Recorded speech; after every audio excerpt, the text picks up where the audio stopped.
Could you introduce yourself? My name is Jeff J. Brown. I am a co-founder of the Bioweapon Truth Commission, and I am the curator of the Bioweapon Truth Commission's online library. So tell us, please, why are you so interested in the issue of the United States in their use of biological weapons in various countries? Because I lived and worked in China for 16 years, and China is the most biological weapon attacked country in the world, going back to 1935 with the Japanese and Unit 731, and then that technology and all of the scientists who did the horrific bioweapon work in China were taken to Fort Detrick in the United States, making the United States the largest weapons of mass destruction bioweapon producer on the planet. And then they again used it in the Korean War in 1951 and 1952 on the Chinese and the North Koreans. And therefore, that's why I became so interested in bioweapons being used, actually going back, and also chemical weapons in World War I with the French and the British. If you allow, let's proceed in order. Has the United States ever used biological weapons after the end of the Second World War? And in what countries? They have, the United States has used biological weapons on its own citizens. There is a book called by Mr. Lockwood that shows that the United States even used biological weapons on its own citizens, 800,000 citizens in the United States. The second, of course, they did all kinds of experiments on blacks and poor people with syphilis, injecting people with syphilis. Cuba is the second most widely attacked country after China. China has been attacked repeatedly over the decades, and Cuba has been attacked since the 1970s. We know that. These are facts. There are, as we know, in Georgia, with the Luger bioweapon lab in Georgia, and of course now the big discovery in Ukraine, where the U.S. Department of Defense admits that it has 46 bioweapon labs there. There are all outbreaks of like Ebola in West Africa that happen always around U.S. bioweapon labs in West Africa. It is very prevalent around the world. As for Cuba, has the United States used biological weapons against this country, and where does this information come from? How do you have this information? A member has joined the Bioweapon Truth Commission, Professor Ariel Alonso Perez. He is an author in Cuba, and he wrote a book called The Biological Warfare Against Cuba, where he listed all of the attacks in Cuba. The three of the big ones are in 1971. The entire the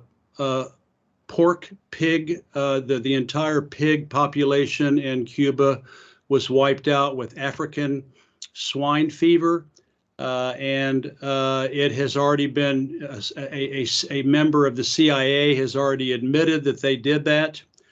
It caused billions of dollars in damage to the Cuban economy. Then in 1980 to 81, the sugarcane and tobacco crops were wiped out in Cuba. Again, they used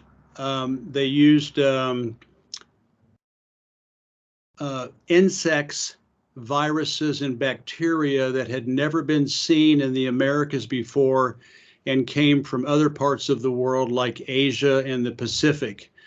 So it was very obvious that these had been spread artificially because they had never been seen in the Americas ever before. The worst one was dengue fever in 1981 to 1982. 345,000 people were sickened by the dengue fever attack. 158 people died and thousands more were permanently damaged from the dengue fever attack. We know it is a bioweapon attack because it was a strain of dengue fever from Asia that had never been seen in the Americas before. And so it was the very first time. Right now, Cuba has a kind of a class action suit against the United States for what they did with the dengue fever attack, with the World Health Organization trying to get compensation for the billions of dollars that it cost them. Since then, corn, rice, coffee, citrus fruits, cassava are all targets of the United States to try to destroy the Cuban economy and provide less food for the Cubans and provide less money for the government to develop the country. So how do you think, what is the rationale behind this? I mean, why did they choose to use biological weapons specifically? Because they could impose economic sanctions against Cuba as it is being done against Russia today. So why biological weapons? Maybe because it is easy to conceal the traces of its use. What do you think about this? The United States, with the support of especially the United Kingdom and their laboratory in Portadown, their WMD bioweapon lab in Portadown outside of London, but also with all of Western Europe cooperating, Germany, Poland, and other countries work closely to develop bioweapons with the United States. It's because the goal is to kill millions of people, millions of what they perceive to be their enemies. And the enemies are typically communist socialist countries like Cuba, like China, and then of course Russia is of course no longer communist, but is very much has a huge socialist sector. And is very anti-imperialist, very anti-Western imperialism. So the whole goal is to hopefully wipe out millions and millions and millions of the enemy's people and destroy the economy, destroy the people, and be able to take over these countries to control them and dominate them. Okay, but why exactly biological weapons? Is it because it is impossible to prove the involvement, the use of these weapons? That is a good point. Obviously, if the United States dropped a nuclear bomb on Moscow, that would be hard to hide. However, bacteria and viruses and insects are very easy to conceal and deny. Right now, as you all probably know, the Russians have discovered all kinds of evidence about WMD, biological weapon development in the Ukraine, and the United States just goes, it's not true. It's just Russian propaganda. It's not true. It's not true, and they just deny, in spite of the overwhelming evidence of what is going on, also in Georgia and with the Luger, the Richard Luger bioweapon lab outside of Tbilisi in Georgia. So they can just deny, deny, deny, deny. And since the United States and the Western, what I call the big lie propaganda machine, they can just dominate China and Russia with its fake news and propaganda from the big lie propaganda machine. And unfortunately, most of the world believes it. So yes, concealment is a big issue for bioweapons because it is easy to deny. Okay, so let's play a game. Let's assume that we are not journalists and we are investigators. Our task is to prove that the United States has truly used biological weapons in Cuba. What proofs can be found? And we would like to make our interview more practice-oriented. So how can we prove that? What facts can we set? Dr. Ariel Alonso Perez has really done this already with his book, which he actually, it was translated into English, and he was nice enough to donate it to the Bioweapon Truth Commission's library. So I will give you the link and anybody can read it for free. He has done years and years of research. The CIA has been caught with documentation showing and admitting that they attacked Cuba, and the fact that they're normal infections, whether it's a virus or a plant disease or an insect or whatever, typically follows a epidemiological pattern of spreading, and it's very predictable. With all of these outbreaks of dengue fever and wiping out the entire herd, the swine herd in Cuba, the spread of these diseases was so unnatural that there is only one solution that can be deduced, and that is it was artificially introduced, and that's just the way it is. It spread so fast and so far with so many people or with so many pigs across the island in such a short period of time. It had to have been planted, dropped from airplanes to infect the herds and to infect the people with dengue fever, or to infect the tobacco crop or the sugar crop or the coffee crop, and then also by the mere fact that these were vectors that came from other parts of the world and had never been seen in the Americas before, makes for a very convincing case.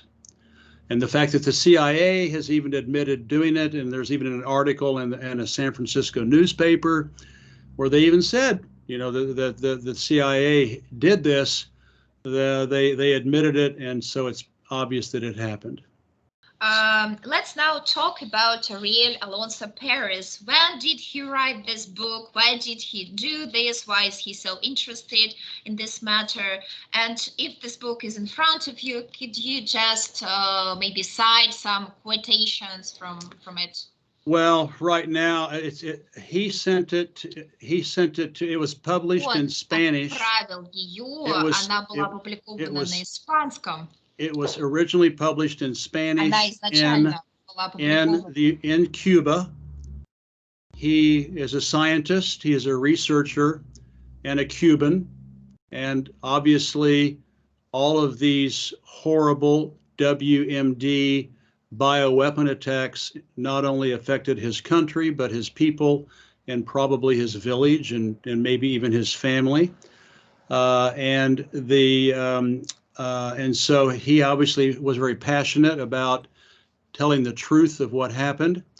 It was published in the United States in English, and he was supposed to get royalties on the book. No one ever sent him any royalties. And so he told me he said, listen, Jeff, just here's the book in PDF. It's on the website. And so I put it in the Bioweapon Truth Commission Global Online Library, and I'll send you the link of all of his work, and including the book cover in English, and it's free to the world thanks to Dr. Perez. Could you just cite some quotations that have specifically impressed you? It's on my computer, and I would have to close this screen and open the book, and then I couldn't see you anymore. So I don't have the print book. All I have is the PDF. All I have is the electronic file. So in your own words, what impressed you or shocked you maybe the most? Did he talk to the victims? Did he talk to Secret Service of Cuba? No, he did more of an epidemiological study, just about how these attacks happened. He also did a lot of historical research that I did not know about, of biological weapon research in the United States going back for many decades, which I had no idea was the case. His is more epidemiological and sociological. So as far as what it did to the society and the impact on the people and the impact on the economy. Do you believe in what he says? Oh, absolutely. I know it, of course. It's absolutely true, because I have shown it has happened with other evidence. I mean, I'm a certified science teacher, and I know biological evolutionary biology. I'm very knowledgeable about evolutionary biology. I'm a certified science teacher, and I know this to be true because of the way these attacks happened were unnatural, and obviously they were attacks. Cuba was attacked just like China was and has been and continues to be attacked. This is the nature of bioweapons. So has there been a public resonance in the United States when the book was published? No, because it was completely unknown, and somebody had it published in English and promised to send him, but no, it's completely unknown, totally unknown. As are Westerners are in denial about their governments and their leaders' decades and decades of war crimes. These are war crimes. These are weapons of mass destruction, war crimes. And the Westerners, the Americans, and all the NATO countries are in complete denial about what is going on. And the United States just denies it, in the media and with their big lie propaganda machine that controls the global media. 99% of Westerners go, oh, okay, it's not true. And then they say, honey, would you please pass me the butter? It's dinner time. They do not want to deal with it. They do not want to talk about it.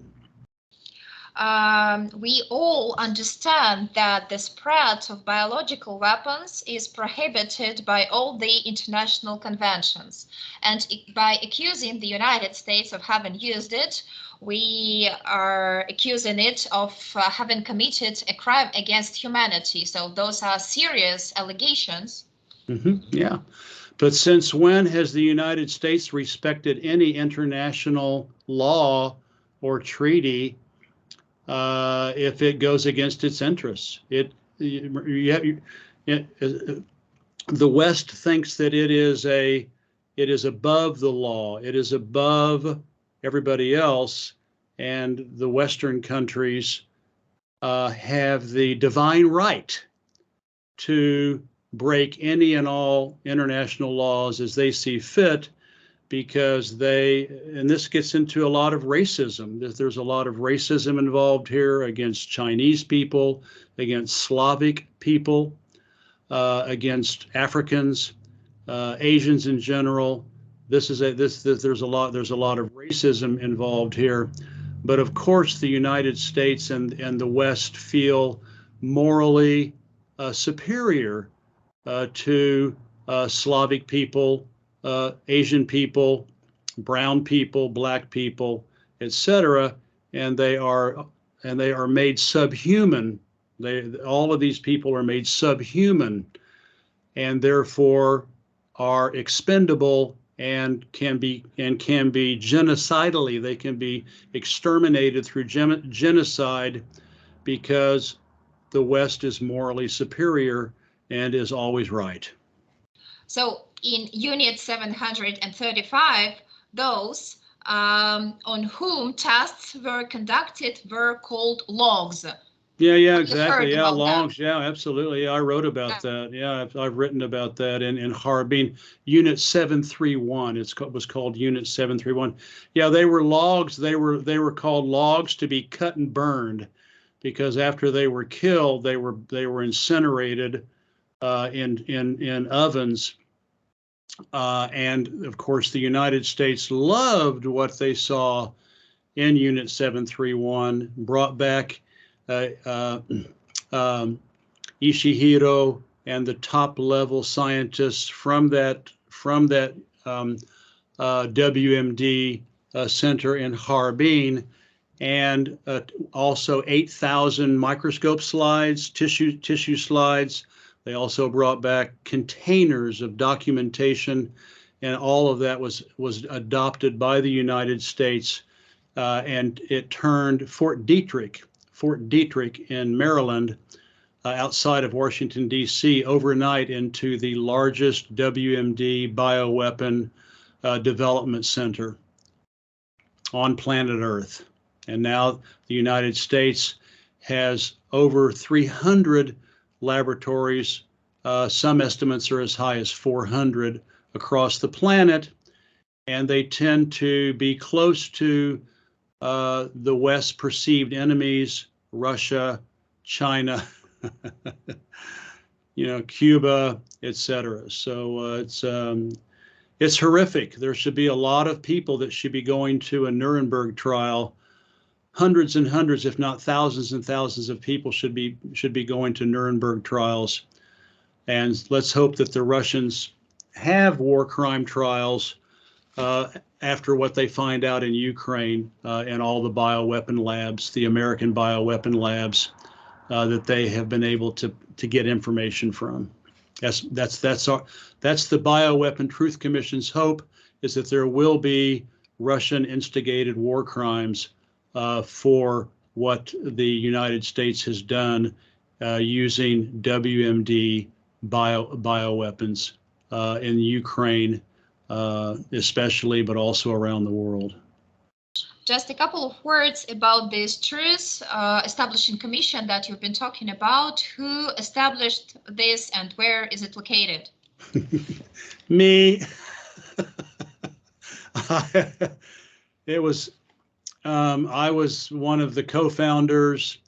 There was another guy named Tom Powell who's done a lot of research about bioweapon use in Korea.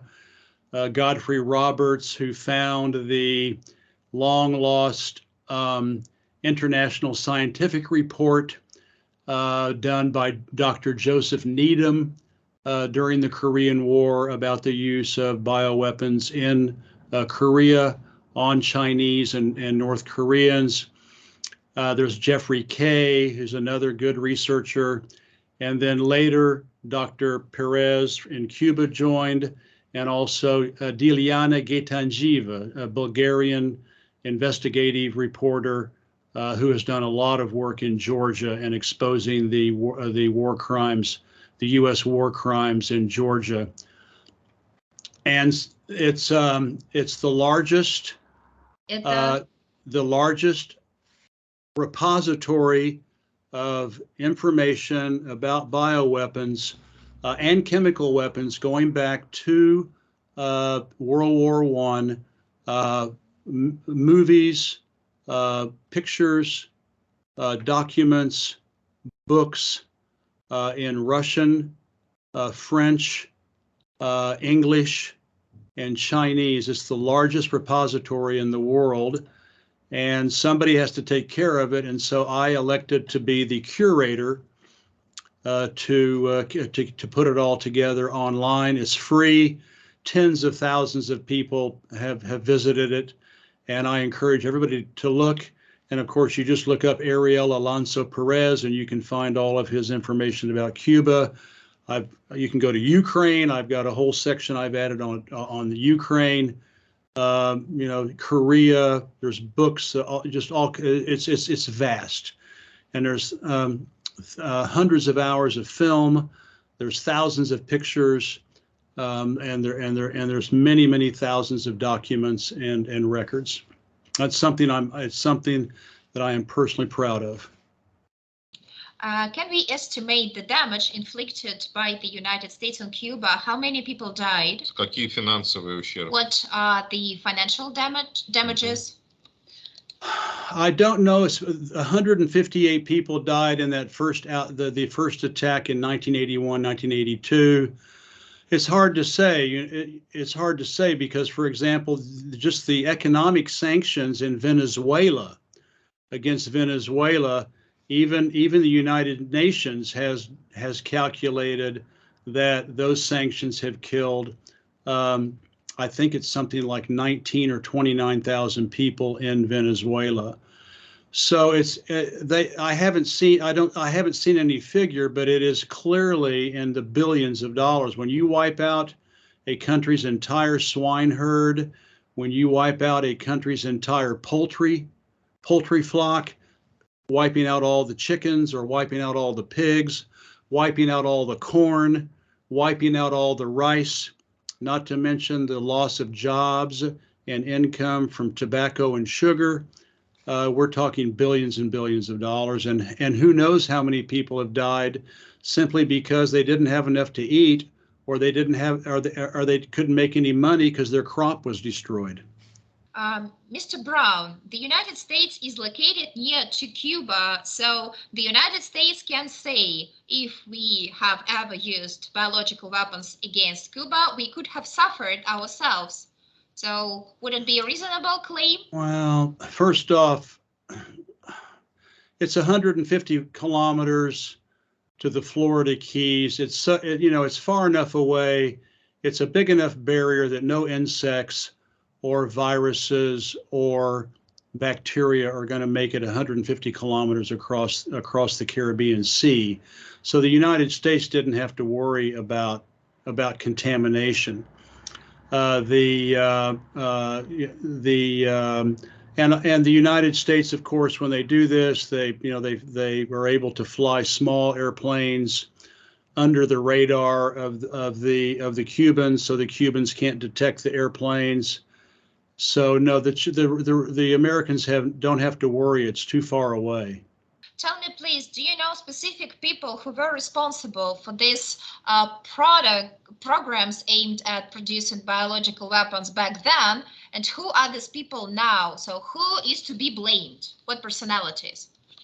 Oof, boy, I would have to go back and look. The CIA agent who I would have to go back to the article, and I can send you the article, who was quoted as saying they brought a container from Panama and dropped it off in Cuba for the African swine fever outbreak.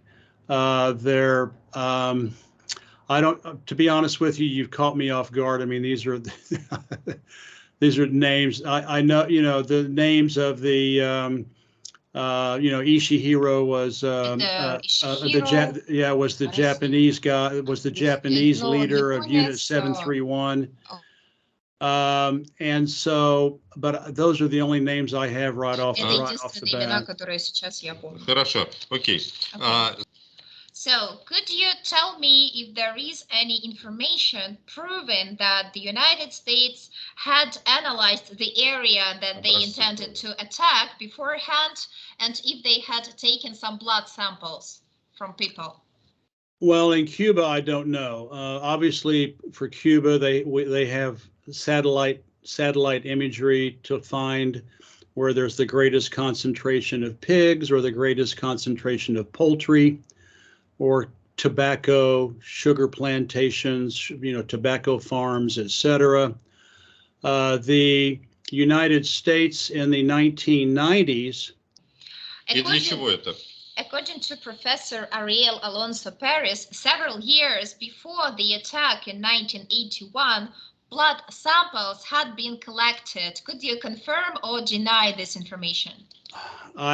If he said that, then it's true. I know that I have not read his book in a couple of years. I mean, you have to, I read it like 2 years ago. But I do know, for example, that in China, it is a confirmed fact that they collected hundreds of thousands of lung and sinus DNA samples. Harvard University illegally collected hundreds of thousands of lung and throat and sinus DNA from Chinese, which went back to the United States illegally, and that was all during the 1990s, and which those samples were undoubtedly went back to Fort Detrick to develop SARS, which was a bioweapon, an American bioweapon released on China in 2003 to target the respiratory systems of Chinese. What's even more interesting is Harvard only wanted samples of people who had asthma, bronchitis, problems with bronchitis, respiratory diseases, and had sinus infection, had chronic sinus infections. So the Americans were clearly looking for a pathway to infect the Chinese with SARS in 2003, which was patented 6 months before the outbreak by Pfizer. This is all on record. So this happens all the time. Sorry, Professor, continue. This kind of stuff goes on all the time. Then it's reasonable to ask, has COVID-19 been produced in the United States labs? Of course. So my questions will not be included in the interview. So could you say on your own, like, I believe that SARS has been... Well, I don't believe, I know there were 74 patents, Western patents on COVID-19 before it was released in Wuhan and at the World Military Games in Wuhan in 2019 in November. The Anthony Fauci paid Ralph Baric $68 million at the University of North Carolina in the United States to weaponize COVID. He gave Ralph Baric the COVID-19 virus, and Ralph Baric weaponized it at the University of yeah, my wife is calling me because we're supposed to be going to dinner. But anyway, he weaponized it. He gave the Wuhan lab a little $3.9 million contract so that they could blame Wuhan for it, even though it was developed in the United States. In short, I see that you're lacking time. Why aren't you in the United States right now? I'm half French and half American. My wife is French, and we are retired here on the coast of Normandy. So have you ever, have your findings ever been voiced in the United Nations? We know that Bulgarian journalist Delana has spoken in the United Nations. Have you ever been invited to address it? No, never have gotten an invitation. Do you have contact information of Ariel Alonso Perez? Yeah, I have his email. Could you write to him that we will get in touch with him, and could you give us his mail too? His email address. Yeah, after we finish, yeah. So has Ariel Alonso Perez ever addressed any international platforms? I don't think so. Not that I know of. He has in Cuba, but not outside of Cuba, I don't think. Why do you think you and Mr. Perez are not given an opportunity to speak publicly with your accusations against the United States? Since when does the big lie propaganda machine want to divulge anything that's truthful?